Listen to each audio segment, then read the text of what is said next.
Si quelqu'un a dans son compte 200 000 c'est beaucoup d'argent. Ouais. Si jamais il y a un 10, 20 000 qui sort et qui revient, c'est plus facile à expliquer que quelqu'un que sa mise de fonds provient littéralement de juste du cash. Pour la mise de fonds, il y a des comptes, il y a des comptes enregistrés au Canada, donc qui permettent d'accumuler justement la mise de fonds pour l'achat d'une propriété. C'est des comptes, donc on a le fameux RAP, donc qui permet de retirer dans ses REER, donc le compte de retraite pour l'achat d'une première propriété, maintenant jusqu'à 60 000. Il y a le tout nouveau CELIAP là, que le gouvernement a mis en place, qui permet de retirer jusqu'à 40 000 au maximum. Donc ça, c'est tous des comptes qui sont là pour, disons, faciliter l'accession à la propriété. Maintenant, un nouvel arrivant pourrait se demander, est-ce que moi, j'ai accès à utiliser ce type de programme-là, ce type de compte enregistré-là? Donc, est-ce qu'ils ont accès? Ouais, le nouveau arrivant a accès à tous ces comptes, en fait. Dans cette nouvelle conversation, on va parler de financement pour les nouveaux arrivants. Donc, l'accession à la propriété pour les nouveaux arrivants au Canada, particulièrement au Québec. Donc là, je suis avec mon collègue spécialiste hypothécaire, Guy Robert. Je te laisse te présenter brièvement aux gens. Ouais, représentant hypothécaire depuis donc 3 ans. Je suis dans ma 4e année. J'adore le domaine, j'adore l'immobilier. La raison pourquoi je suis rentré, on peut aller en détail s'il le faut, mais bon, je suis rentré dans le domaine parce que j'aime l'aspect financier de l'immobilier, j'aime le côté business. Puis c'est aussi, c'est un des premiers pas à la richesse, surtout en tant que fils d'immigrant. Donc, c'est une des raisons pourquoi je voulais être établi dedans. C'était pour vraiment aider le plus de personnes. Puis ça me rejoint parce que cette conversation-là est importante pour nous deux, je le sais là, en tant que on est tous les deux moi je suis venu ici quand même à 10 ans, donc je suis pas né ici. Alors c'est vraiment important d'avoir ce genre de conversation-là parce que je sais que mes parents, quand ils sont venus ici, s'ils avaient eu le bon accompagnement, le bon encadrement des professionnels cared, ben, ils auraient acheté plus tôt, ils auraient justement accédé à la propriété. Donc, comme tu as dit, commencer à bâtir de la richesse beaucoup plus tôt. Exact. Donc, cette conversation-là qu'on va avoir, c'est pour ça qu'elle est important. Dis-toi que même nos parents, oui, certains ont acheté, justement, dès qu'ils sont arrivés, mais jusqu'à ce jour-ci, quand c'est le temps de renouveler, de refinancer, vendre, acheter encore une deuxième fois, ils n'ont pas les notions. Ils ont juste acheté parce qu'ils voulaient acheter, tout simplement. Puis ils sont allés aveuglement avec ce que les banques leur ont dit comme information. Je crois que c'est important d'avoir de conversation entre nous, puis de nous prendre le temps d'aider les nouveaux arrivants et de leur dire le pourquoi de la chose. Parce que c'est bien beau arriver et dire, mets tellement longtemps de mise de fonds, tel taux, mais juste quand tu vas un peu plus loin en disant le pourquoi, comment la banque pense en te regardant, toi, c'est là, je crois que ça aide vraiment. 100%. 100%. So let's get right into it. Bon. Donc, comment on va faire ça? Ça va être, j'ai mis dans mes notes ici, je suis en train de regarder. Ouais. On va diviser en comme 4 grandes sections. Okay. En premier, on va mettre un peu en contexte les gens, parce qu'il y a une loi qui a passé sur l'interdiction d'acheter des résidences pour les non-résidents. Donc, juste expliquer un peu cette loi-là. Après, on va parler de vraiment les grandes étapes. Donc, votre résidence, comment est-ce qu'on vous qualifie? Comment est-ce que vous pouvez vous qualifier pour acheter une propriété au Canada? Bureau de crédit, les revenus, la mise de fonds. Donc, on va un peu parler de tout ça. Et à la fin, si vous êtes un nouveau arrivant, vous devriez comprendre comment accéder à la propriété vraiment rapidement. Là. De base. Il faut vraiment se rappeler que chaque nouvel arrivant, chaque dossier est différent. Quand on est un nouvel arrivant ou même un citoyen, chaque dossier est différent. Donc, le but en ce moment, c'est de donner, de créer la fondation. La fondation. Et après, vous nous Voilà. T'as tout dit. Donc là, oui, la loi sur l'interdiction donc d'acheter des résidences principales, donc qui a passé, je crois, j'ai noté ici, janvier 2023. Ça a été modifié en juin 2023. On l'a assoupli la règle. Puis là, c'est extensionné jusqu'à janvier 2027. Exact. Donc, qu'est-ce que tu en penses? Mets-nous un peu en qu'est-ce contexte. Que j'en pense? Ça dépend du nom de mon opinion ou juste... opinion. C'est dans le sens pour que les gens comprennent c'était quoi cette loi-là. En fait, qu'est-ce que ça voulait dire? En fait, c'est une réaction par rapport à la surchauffe immobilière. Le marché immobilier au Canada a vraiment pris de la valeur depuis les 10-15 dernières années. Quand on dit Canada, c'est toutes les provinces de l'ouest à l'est. Mm-hmm. Donc, ça a commencé avec qu'est-ce qui se passait à Vancouver, ça a transitionné à Toronto, puis éventuellement, ça commence à atteindre Montréal. Je crois que 2023, pourquoi ça a été pris là, c'est aussi avec les prix qui ont augmenté durant la COVID. Les prix ont augmenté dans certaines de ces villes-là qu'on a vu du 20, 30, même 40% pour tout type de propriété, hein, des maisons unifamiliales, des condos, des plex. Donc, c'est une réaction plus par rapport à ça. Ça a affecté le marché. C'est à toi de me dire aussi qu'est-ce que tu en penses, Gio, mais ça a affecté le marché parce que on voyait qu'il y avait une certaine gamme de prix en haut de la moyenne qui était vraiment ciblée par les non-résidents, façon de parler. C'est eux qui avaient plus d'argent pour les acheter. Donc, le gouvernement a décidé de mettre un stop. Je trouve que c'est un couteau à double tranchant.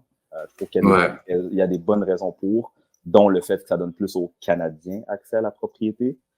Mais d'un autre côté, je trouve que ça peut ralentir l'économie générale. Donc, c'est un peu à voir, mais on s'adapte.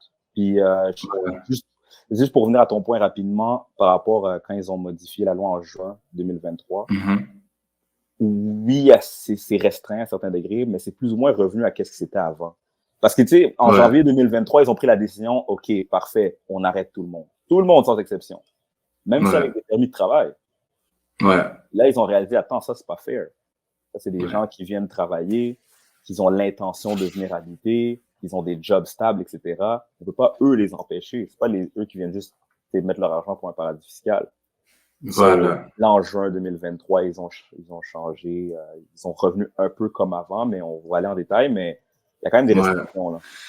Il y a quand même des restrictions. Puis, je te rejoins sur ce que tu as dit par rapport à la loi. Moi, je pense que le but, c'est vraiment de donner accès comme aux Canadiens, du moins aux gens puis par Canadiens, c'est les résidents canadiens. Puis c'est un peu ça le critère là pour pouvoir acheter, c'est d'être un résident canadien. Puis on va vous expliquer plus tard là c'est quoi les critères, disons.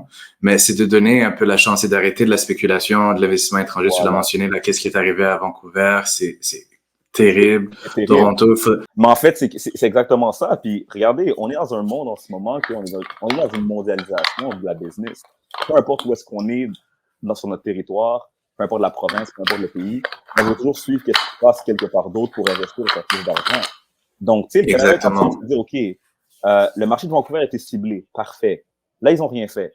Là, après, les gens ont fait la même chose pour Toronto, ils sont allés à l'Est. Donc là, maintenant, les deux plus grosses économies du pays sont ciblées. OK, on fait rien. Mais là, encore une fois, l'investisseur en 2024, 2023, il est smart. Ah, je vais aller voir Ottawa, je vais aller voir Montréal.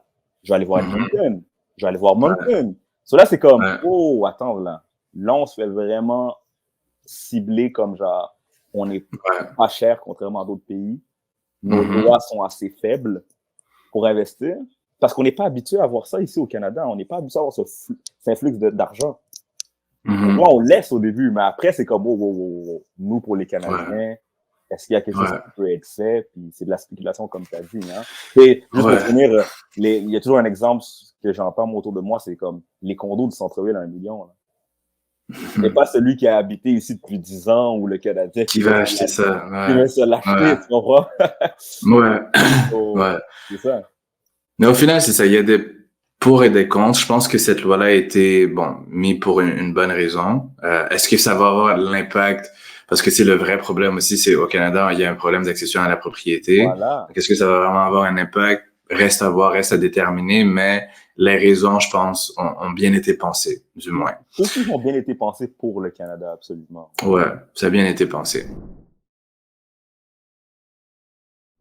Alors maintenant, on va parler donc, qu'est-ce que ça prend pour acheter une propriété au Canada, pour être considéré, disons, comme un résident, pour pouvoir avoir un financement hypothécaire. De base, avec les nouvelles lois, justement, de 2023, il faut un statut.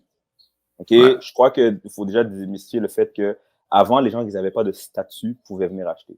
Tant qu'ils avaient des fonds puis qui montraient genre juste leur force financière, ils pouvaient venir acheter, même si c'était pas résident, quoi que ce soit. Maintenant, il faut un statut.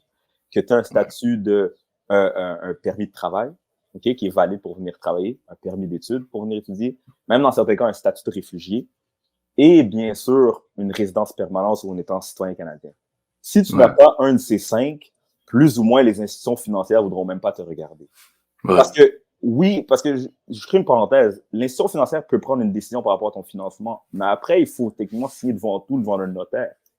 Donc, c'est le notaire aussi que si la banque ou la caisse a décidé que ton prêt passe, le notaire peut aller revérifier la loi et finalement dire non, par rapport à la loi, tu n'as pas le droit. Donc, les institutions financières se protègent déjà en disant, si tu n'as pas, encore une fois, un de ces statuts de citoyenneté, de résidence, permis de travail valide, permis d'études ou un statut de réfugié, aussi dépendamment du pays, on va même pas prendre le temps de te regarder. Donc, déjà, de base, c'est ça qu'il faut.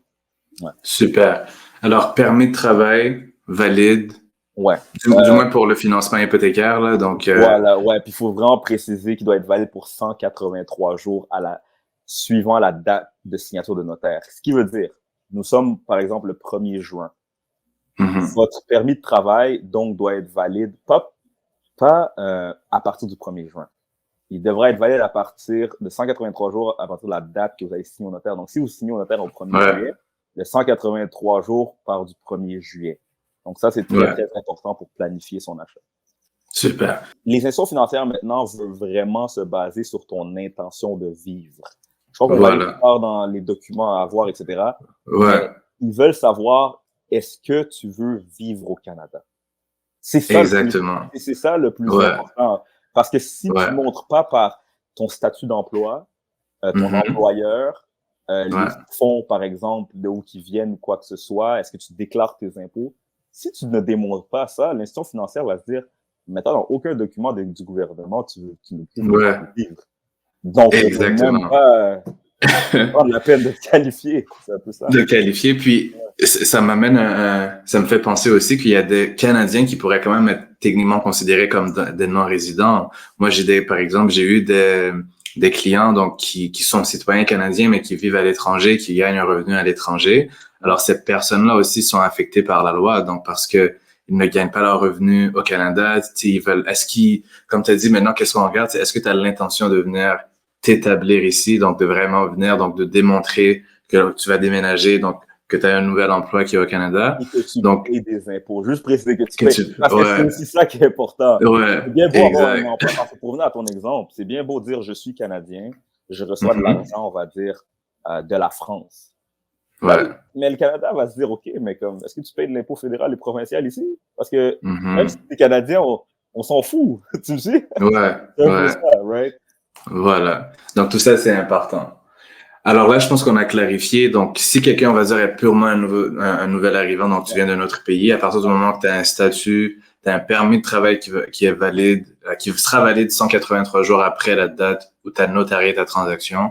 Donc, à partir de là, tu es admissible pour avoir du financement hypothécaire, pour faire une acquisition d'une propriété au Canada, au Québec. Et ça peut être une résidence principale comme ça peut être une résidence locative, je le précise. Exactement.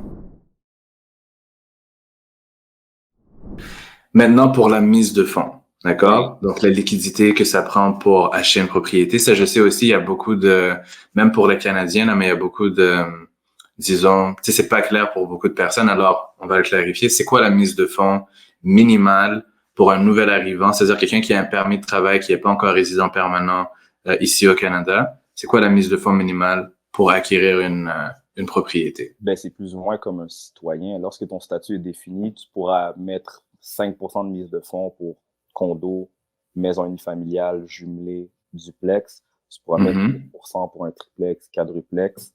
Et avant, il y avait un assureur prêt en particulier qui avait changé sa politique, mais ils l'ont modifié. Puis tu peux éventuellement mettre le même type de pourcentage qu'un résident et un citoyen. Donc. Parfait. Ouais, vas-y. Non, c'est ça que je voulais que tu dises, c'est-à-dire que faut que les nouveaux arrivants comprennent qu'à partir du moment qu'ils ont le statut, qu'ils ont ce permis de travail-là, ils ont le même droit.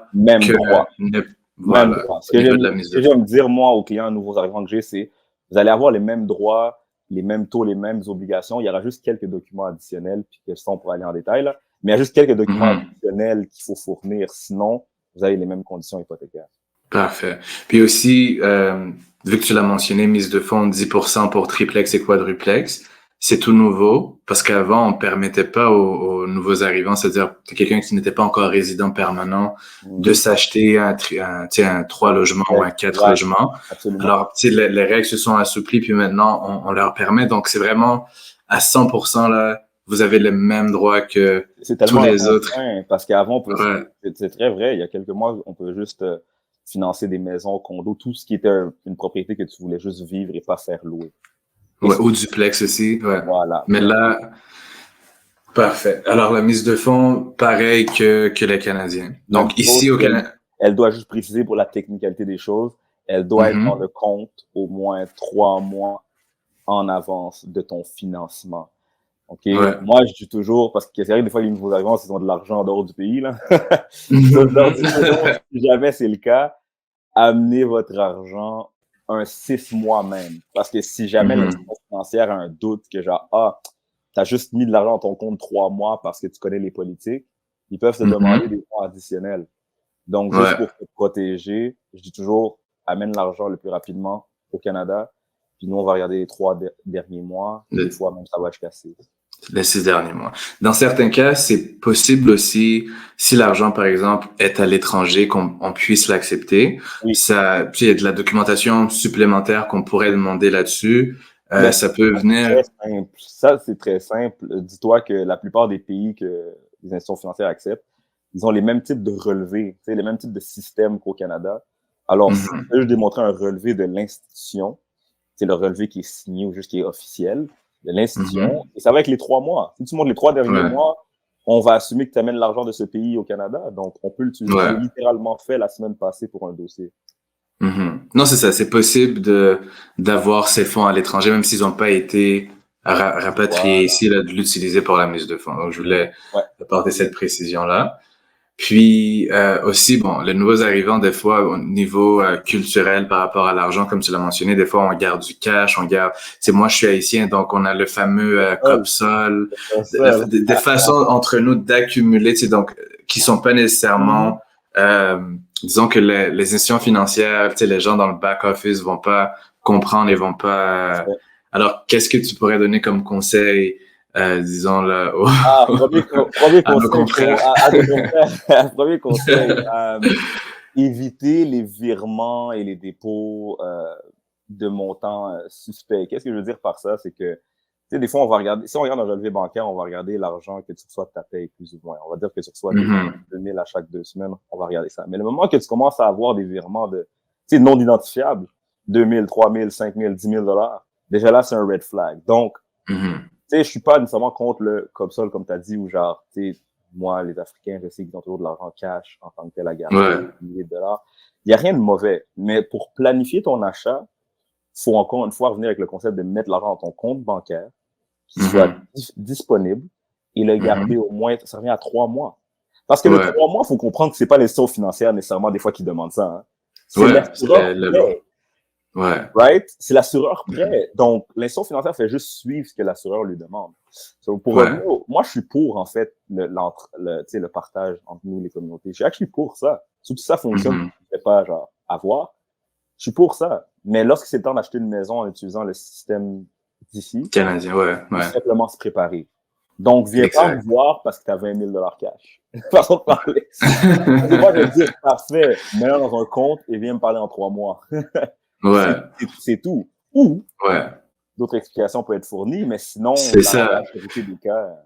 Parce que la logique, en fait, c'est que l'institution financière veut comprendre la provenance des fonds. Tu sais, pour éviter blanchiment d'argent. Donc, il y a des, comme tu l'as mentionné, l'institution financière doit suivre des règles puis se baquer par rapport à certaines choses. Donc, le but, c'est de comprendre d'où provient votre argent. Donc, s'il y a une explication, pas juste logique, mais vous êtes capable de démontrer avec la documentation, donc la provenance de ces fonds-là, c'est correct. Mais c'est sûr que nous, on a des façons vraiment informelles, des fois, de faire les choses. C'est là que ça peut devenir compliqué puis que ça prend une planification. Donc, de contacter, tu sais, un spécialiste hypothécaire qui va vous faire une stratégie le plus rapidement possible là, pour que l'argent soit utilisable. Ça doit maintenir ton style de vie.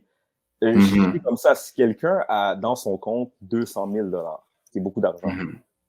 Si jamais il y a un 10, 20 000 qui sort et qui revient, c'est plus facile à expliquer que quelqu'un que sa mise de fonds provient littéralement de juste du cash.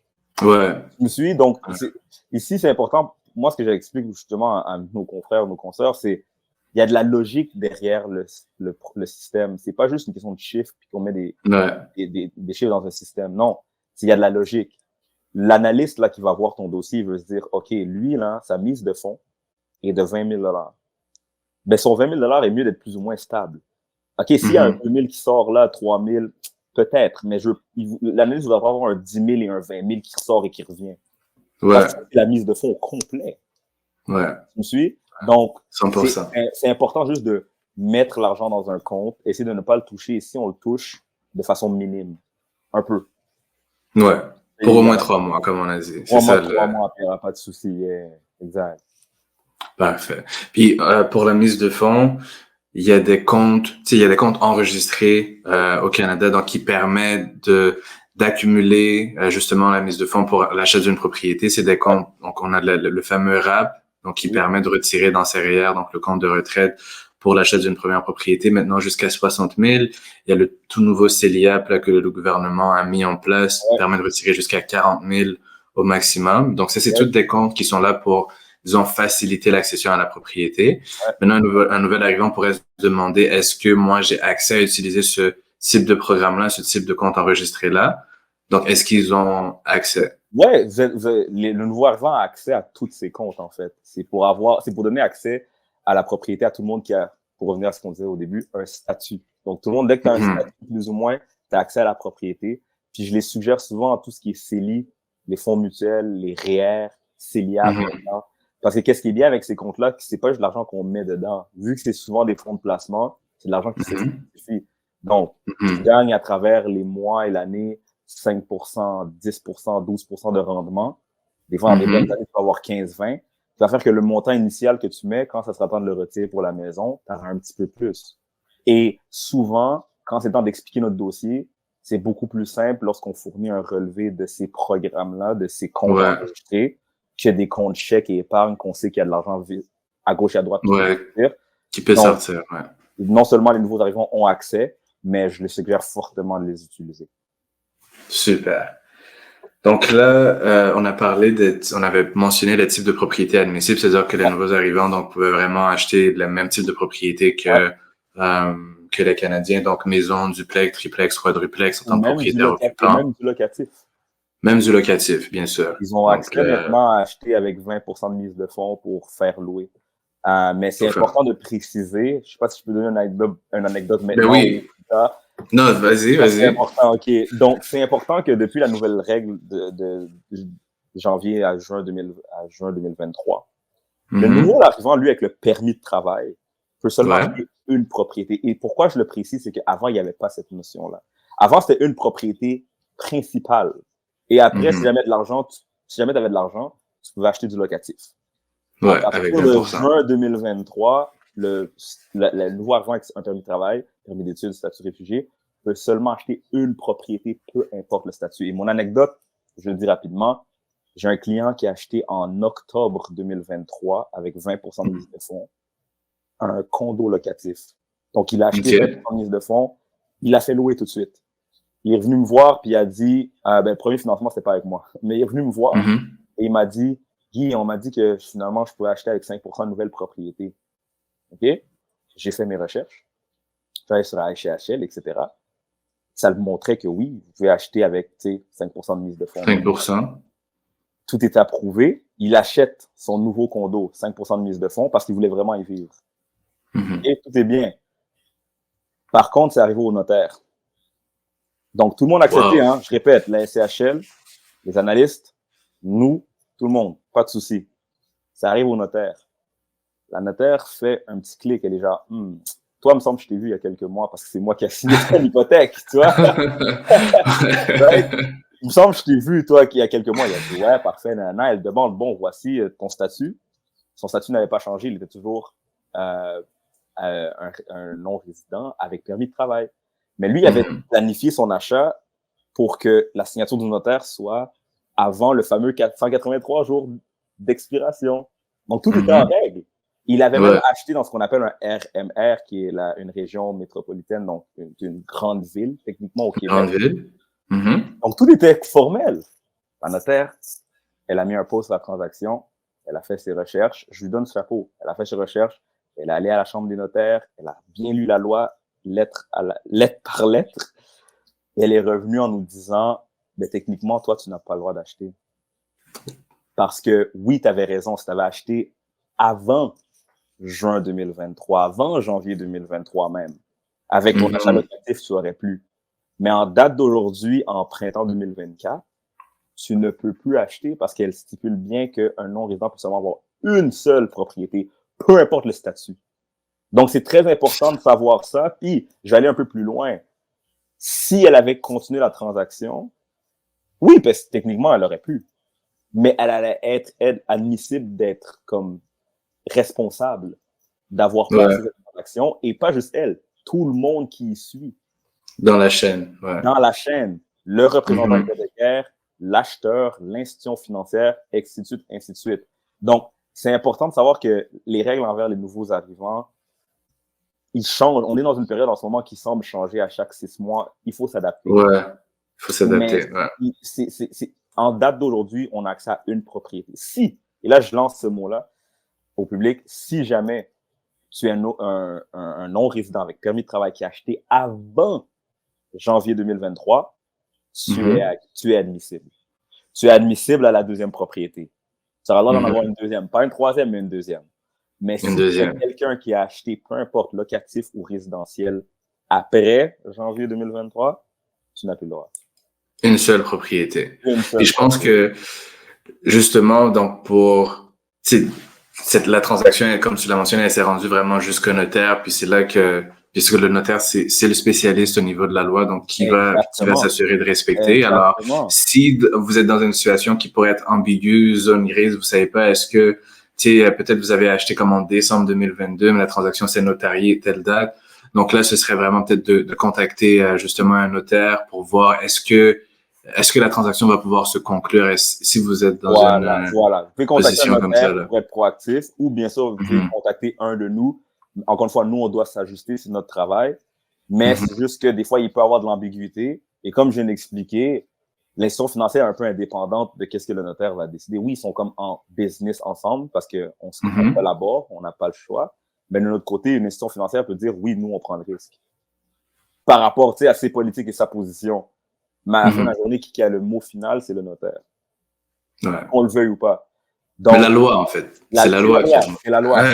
Donc, dernier mot à propos de ça, c'est juste n'importe quel résident, non-résident, je veux dire, avec permis de travail, qui a acheté après janvier 2023, vous avez seulement accès à la propriété que vous avez achetée. Vous n'avez pas le droit d'acheter une deuxième. Il faudra vendre et réacheter. Ça, c'est un excellent point. Donc, cette loi-là, c'est celle qui a été prolongée jusqu'en 2027. Janvier 2027. Ouais, wow. OK. C'est normal parce que, moi, j'adore parler de ça parce que c'est comme, je crois qu'il y a une vague en ce moment qu'on est en train de réaliser. Les nouveaux arrivants puis les immigrants, c'est eux qui veulent vraiment être le plus impliqués dans acheter la propriété. Qu'on le veuille ou pas, les gens d'ici ont déjà créé leur patrimoine. Ils vont le léguer à leurs enfants. Puis, c'est pas tout le monde qui est agressif sur le marché. Mais parce que les nouveaux arrivants.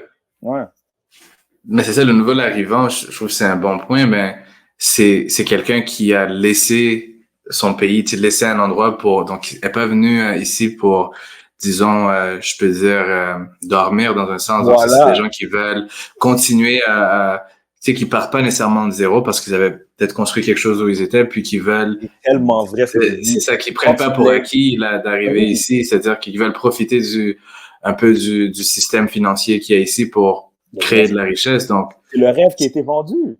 Ouais. Le rêve qui est vendu. Quand tu quittes un pays pour venir dans un autre, c'est parce que tu te dis dans ma tête que tu vas avoir un meilleur mode de vie, right? Et qu'est-ce qui est vendu beaucoup par le Canada? C'est le système justement financier, la liberté d'expression, etc. Mais c'est comme, on te dit, tu auras accès à une maison avec des clôtures blanches. Ouais, le rêve canadien. The Canadian Dream. Comme tu as dit, l'immigrant quitte son patrimoine. Là. Dans certains cas, des fois, il quitte sa famille. Lui, il a faim pour venir ici. Là. Lui, il veut acheter sa maison. That's literally what he wants. Il veut pas s'asseoir sur quoi que ce soit. Donc, je le remarque, tu sais, les nouveaux, tu peux toi-même témoigner, Gio, j'imagine que les dossiers de nouveaux arrivants, là, ça leur prend pas plus que quoi? 2-3 ans à l'acheter? Ouais. Ça, c'est un nouveau argent, on va pas stagner un 5-6 ans, là. Ouais. Lui arrive, parfait, voici que j'aurai mon statut de résidence en 1 an, 2 ans, j'ai besoin de travailler, déclarer mes impôts, tac, tac. Il les a, là. Ouais. Moi, j'adore Ouais. les dossiers parce que on est, c'est sûr que des fois, ça change de communauté à communauté, mais par rapport à la documentation, on est ready. Un nouveau racheté, là, comprend, OK, je dois venir déclarer mes impôts, je garde mon permis de travail toujours disponible, tu comprends? Ouais. J'ai tout. Donc, ouais. Ils sont venus, c'est ça, continuer un peu qu'est-ce qu'ils avaient commencé, puis rebâtir ici. Moi aussi, j'adore ces dossiers-là, et c'est parce que la motivation, elle est pas pareille. Peut-être que quelqu'un justement, qui est né ici, qui vit ici, qui prend un peu ce qu'on a pour acquis, si je peux dire ça. On pourrait en parler sur une autre, Non, mais ouais. j'avais publié ça sur les réseaux, puis ça l'avait créé plusieurs commentaires. Pour de vrai, je l'ai enlevé. Mais c'est comme, un peu pour acquis parce que ça fait juste partie de ta chaîne, tu sais, comme genre, OK, je finis l'école. Déjà, là, c'est normal que j'aille à l'école. Puis je vais graduer, je vais avoir un travail, je vais m'acheter une maison. Ah, j'aime pas les taux d'intérêt. J'aime pas les taux d'intérêt actuellement, donc je vais pas acheter. Le prix des maisons. Comme il y a toujours une raison parce qu'on est habitué, on se connaît le système. Donc, on est capable de le gamer. Mais le nouveau arrivant, lui, là, qu'on le veut ou pas, lui, il veut juste avoir accès à la maison. Le taux d'intérêt soit à 2-7%. Là. Ouais. Lui, là, dès qu'on lui donne, voici tes conditions d'achat, go, il achète.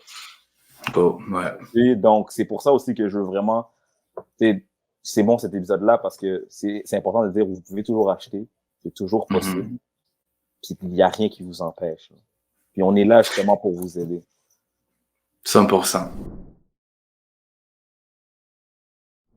Puis là, ça m'amène à c'est quoi la situation financière, disons, qu'un nouvel arrivant devrait avoir. Là, on parle en termes d'emploi puis de bureau de crédit. On va toucher ces deux points-là. Okay.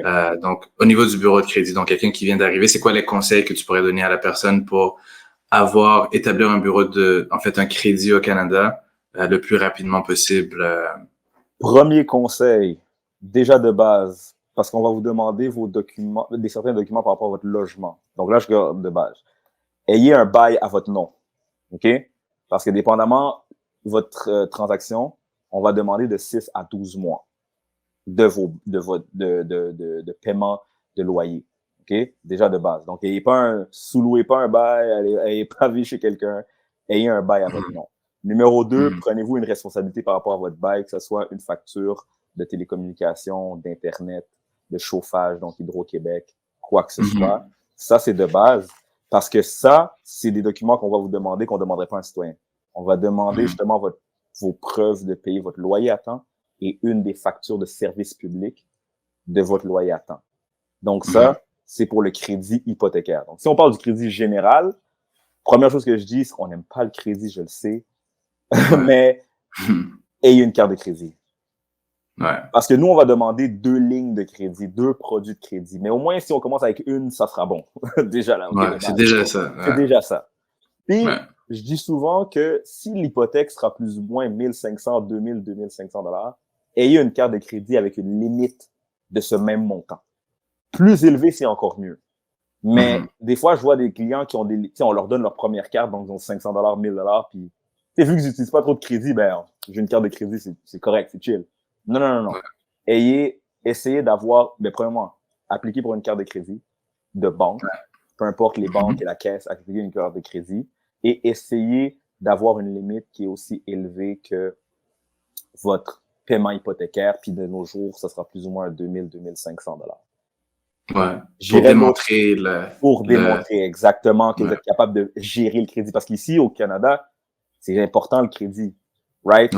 Les institutions financières veulent pas vous voir en dette. Ils veulent juste voir, OK, si on vous a donné accès à 2000, 5000 $, comment tu le gères? Est-ce que parce que t'es susceptible à t'endetter? Mais on veut voir comment tu le gères. Donc, ayez une carte de crédit, faites des paiements minimaux, l'épicerie, le gaz, des paiements minimaux avec votre carte de crédit. C'est ça, les paiements automatiques, là, qui vont passer sur la carte. De base, faites ça. Étape numéro 3, une fois que ça va faire 6 mois que, justement, vous avez votre loyer, vous avez votre carte de crédit, moi, j'irai un peu plus loin, je commanderai une deuxième carte de crédit. Je commencerai pas à jouer, tu sais, si jamais vous êtes des personnes qui n'aimaient pas le crédit, je suggérerais pas de prendre une marge prendre un prêt, commencer à s'aligner avec d'autres types de produits de crédit parce que là, ça peut vraiment, ça peut aller loin, là, on est encore plus susceptible. Moi, je dirais deuxième carte de crédit. Et encore une fois, cette deuxième carte-là peut avoir une limite de 2000. Tu sais, 2000, 2500. Parce qu'on fait 1 plus, tu sais, première carte plus première carte. La limite est à 4000, 5000. C'est bien. Tu vois? So, le moment que tu as ça, avec ton loyer qui est payé à temps et ton Hydro-Québec, Internet, quoi que ce soit, ça sera les preuves de crédit qu'on sera capable d'utiliser pour 1 an à 2 ans pour démontrer que, justement, vous avez c'est des bonnes habitudes de crédit et on va pas juste simplifier, on va pas simplement utiliser le pointage de crédit comme on fait avec les Canadiens. Les résidents.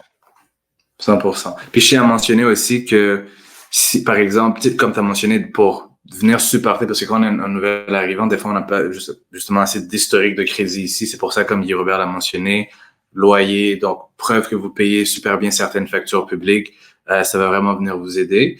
Mais si vous avez, dès que vous êtes arrivé ici, vous avez pris une carte de crédit, vous en avez pris une deuxième, puis vous avez un historique de crédit qui serait assez suffisant, mais on pourrait ne pas avoir à vous demander justement l'épreuve de loyer. Et dans certains cas même, on peut sortir un bureau de crédit étranger. Puis, tu sais, je mets vraiment un astérix là-dessus. Mais dans certains cas, on peut sortir un bureau de crédit étranger. Mais le but, c'est que vous comprenez qu'on va regarder, on regarde pas juste un score, on regarde pas juste un chiffre. C'est de voir c'est quoi vos habitudes. Est-ce que vous êtes capable de gérer le crédit? Est-ce que vous allez être capable de rembourser le prêt que l'institution financière est en train de vous donner? C'est ça le but. Ouais, puis la métaphore que j'aime dire, moi, par rapport au pointage de crédit, parce que, tu sais, des fois, nous, entre immigrants ou quoi que ce soit, on a peur. Déjà, juste de regarder notre bureau de crédit, on a peur. Le pointage de crédit, c'est la porte. Donc, on va dire qu'il y a vous devez aller dans un rendez-vous avec nous pour discuter de la maison. Le pointage de crédit, c'est la porte. C'est-à-dire que si vous avez un pointage de crédit qui est considéré raisonnable, bon, la porte est ouverte, venez vous asseoir dans le bureau. Mais ce n'est pas le end-all be-all, ce n'est pas genre ce qui détermine. Après, ce qui détermine si vous avez votre prêt, c'est quand vous êtes dans notre bureau puis vous discutez, voici les dettes que j'ai, les engagements. Là, c'est ça qui va nous permettre. Donc, le pointage de crédit, il ne faut vraiment pas avoir peur. C'est sûr que, encore une fois, il faudrait un minimum d'au moins 670, 680. Si c'est en bas, il faudra démontrer des raisons, et plus d'explications, mais ayez pas peur, mes confrères et mes consoeurs, si vous avez un score de crédit 670, 680, même dans certains cas 650, ayez vraiment pas peur, venez nous approcher. Parfait. Puis, au niveau de l'emploi, au niveau de l'emploi, c'est sûr que ce qu'on demande, c'est, de base, c'est 3 mois d'un travail à temps plein, plus ou moins, avec statut permanent. Donc, ici au Canada, ils donnent des contrats des fois, ils donnent des statuts temporaires, approbation. On oublie ça, on demande le statut permanent. C'est sûr qu'il y a certaines institutions financières qui, avec certains statuts, ils peuvent l'accepter. Ça, c'est à la discrétion de l'institution financière. Il y a des domaines de la santé, par exemple, que dès que tu rentres dedans, t'es comme en probation, mais on sait qu'éventuellement, tu auras l'emploi. Ou il y a des emplois de gouvernement que tu es en statut temporaire. Mais temporaire, c'est juste leur façon de dire que genre... De travailler, De travailler. Donc, c'est pour ça aussi que, long story short, temps plein, 3 mois, et tant qu'on n'est pas à statut contractuel, donc on est vraiment permanent, c'est tout ce qu'on demande. Mais là, par contre, en tant que nouveau arrivant, c'est sûr que des fois, c'est du cas par cas, mais je demande quand même d'avoir une certaine stabilité aussi, 6 mois. En certains cas, ça serait même 1 an parce qu'on aimerait avoir un document du gouvernement. Tu sais, un document du gouvernement, donc l'avis de cotisation, ou un T4, qui démontre juste que tu suis. C'est préférable. C'est préférable. C'est ça. Il faut commenter la stabilité de la situation. Exact. Mais au final, vraiment, dès que vous avez une situation de permanence, parce que l'institution financière, on cherche du garanti, là, donc des heures garanties, donc vous êtes permanent, vous avez passé votre période de probation. Il y a des employeurs, le standard ici au Canada, c'est 3 mois. Normalement, on passe la période de probation. Il y a certains employeurs aussi que immédiatement tu deviens permanent. Et à partir du moment que tu as eu une première paye, ce serait correct aussi, là. Donc, un document, dans ce cas-là, une attestation, c'est ça, une lettre d'emploi. Voilà. Exactement. Donc, on cherche, ça, c'est la même chose pour les Canadiens. On cherche juste de démontrer que c'est stable et que vous avez un emploi qui est garanti, sinon, c'est d'autres règles, là, il faut attendre 2 ans. Exact. Mais règle générale, c'est qu'est-ce que Guy Robert vient de mentionner, là. Donc, puis j'aimerais aller un petit peu plus loin. si je discute en ce moment au nouvel arrivant qui vient d'arriver au pays aujourd'hui, pas celui-là qui est là depuis 2-3 ans, parce que celui qui est là depuis 2-3 ans, c'est il y a eu le temps il y a eu le temps de s'établir avec son emploi, son crédit, etc. Je vais juste faire une petite précision, puis ça, c'est par rapport au nouvel arrivant qui vient d'arriver aujourd'hui. Donc, pas celui qui s'est établi depuis les 2-3 dernières années, celui qui écoute la vidéo puis ça fait 1 mois qu'il est arrivé au Canada puis qui veut acheter une maison. Toi, tu devras plus ou moins attendre 6 à 12 mois. Pourquoi? C'est parce que, dépendamment du nombre de mises de fonds que tu veux mettre, donc si jamais tu veux mettre la mise de fonds minimale qui est de 5%, il faudra démontrer une historique de loyer et de facture de services publics pour 12 mois. Parce que ton crédit ne sera pas vraiment développé en 3 mois. Donc, il faudra éventuellement démontrer ça sur 12 mois. Si jamais tu veux mettre 10% de mise de fonds, là, tu pourras démontrer une historique de loyer de 6 mois et facture de services publics de 6 mois. Donc, c'est ça que je voulais préciser. Non, c'est un très bon ajout. C'est important de savoir ça. C'est qui le professionnel, justement, qu'un nouvel arrivant devrait avoir autour de lui pour arriver à accomplir son objectif, son rêve, donc d'accéder à la propriété? Parfait. Première personne que je parlerai si j'arrive au Canada, c'est de me trouver un avocat. Un avocat spécialisé en immigration et espérer aussi un peu en fiscalité, immobilier, mais plus par rapport à l'immigration. Pourquoi? C'est parce que cette personne-là va t'expliquer un peu c'est quoi tes droits ici, canadiens, et aussi pourra t'expliquer un peu la surface de justement l'accès à la propriété. Ça, c'est numéro 1. Numéro 2, un comptable. Parce qu'ici, après tes droits, qu'est-ce qui est important? C'est la gestion de tes finances et aussi par rapport à la déclaration de tes impôts. Donc, tu veux avoir un comptable pour qu'il t'explique l'importance de justement déclarer tes impôts puis de genre voir comment tu peux manœuvrer à travers tout ce qu'on va te proposer dans le pays financièrement. Numéro 3, une fois que cette base-là est créée, j'irai avec un représentant hypothécaire. Si jamais ton objectif, c'est justement d'acheter une propriété, j'irai avec Guy Robert ou avec Gio Vanni pour justement discuter de comment la banque et les caisses vont te voir. Right?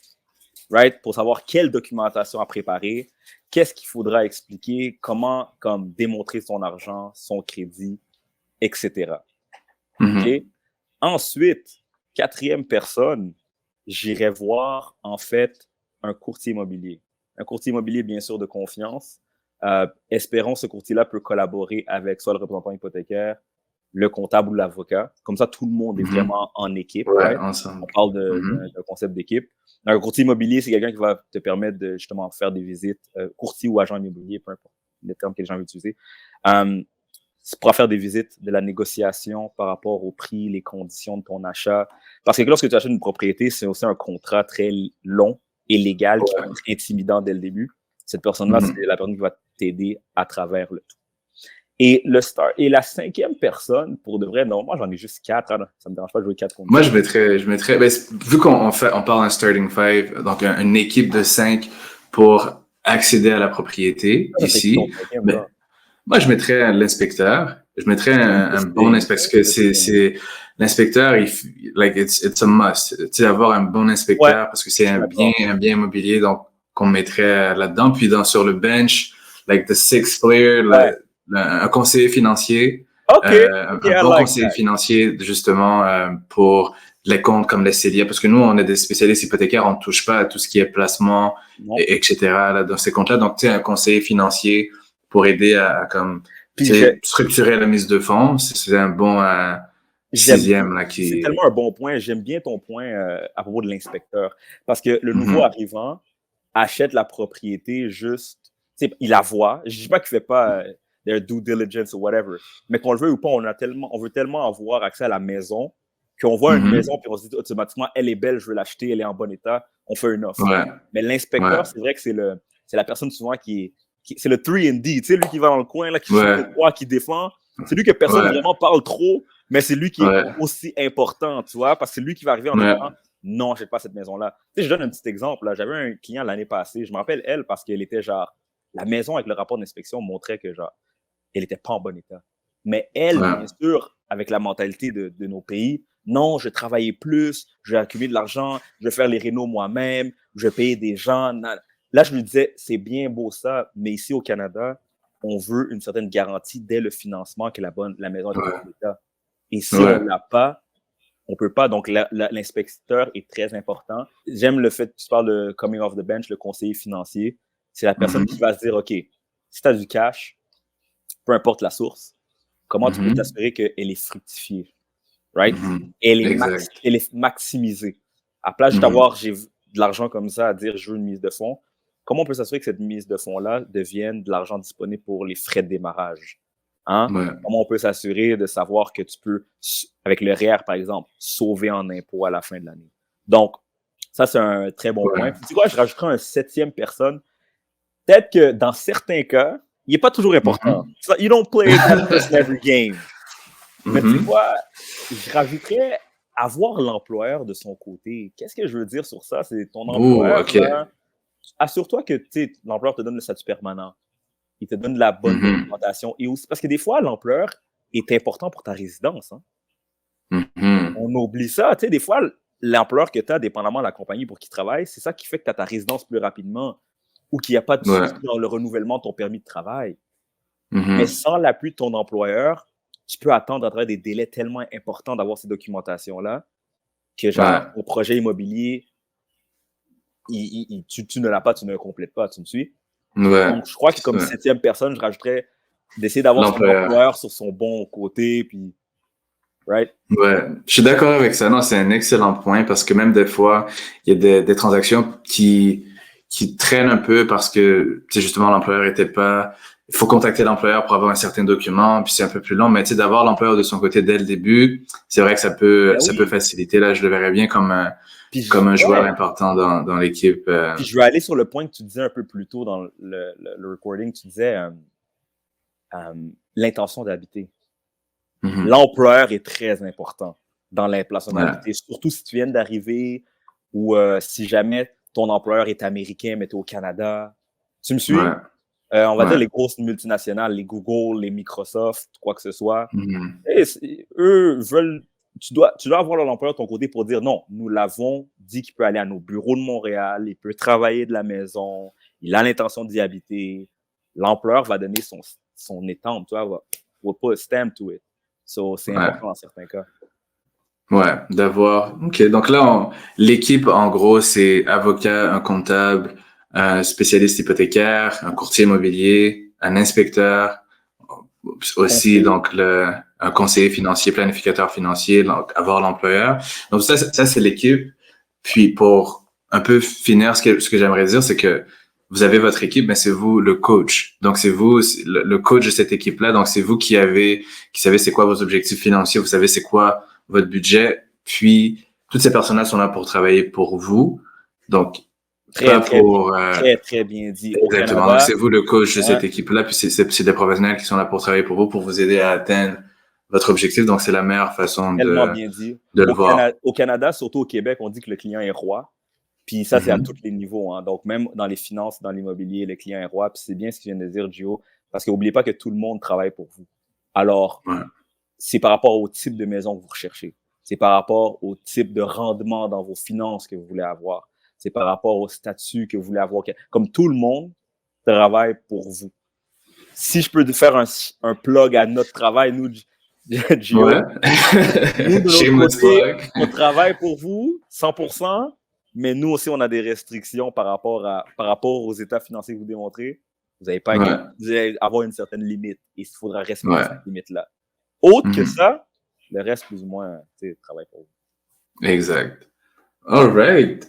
Donc, pour finir, je pense que ce qui pourrait plus ou moins résumer la vidéo, c'est de dire que en tant que nouvel arrivant ici avec un statut, donc un permis de travail, vous avez plus ou moins les mêmes droits qu'un Canadien pour accéder à la propriété, pour acheter du moins votre résidence principale, pour acheter une propriété ici.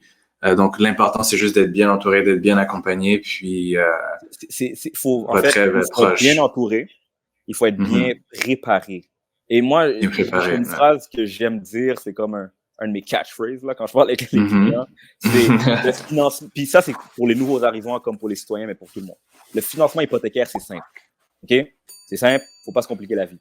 Il y a 3 points qui sont importants, et si ces 3 points-là sont bien documenté et expliqué, vous allez avoir votre prêt hypothécaire.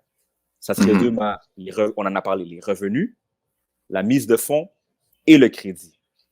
Si, en tant que nouvel arrivant, vous êtes capable de démontrer de la documentation par rapport à ces 3 points, vous allez avoir votre prêt hypothécaire sans souci.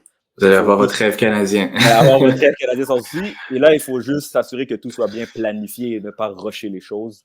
Et c'est ça que rapidement, tu t'entoures avec l'équipe au complet pour bien être établi. Ouais. Parfait. Écoutez, pour nous contacter, ça va être simple. Donc, dans la description, il va y avoir toutes nos informations pour nous rejoindre. Je te remercie encore, Guy Robert, là, pour le temps accordé. C'est un sujet important. Until next time. And until next time.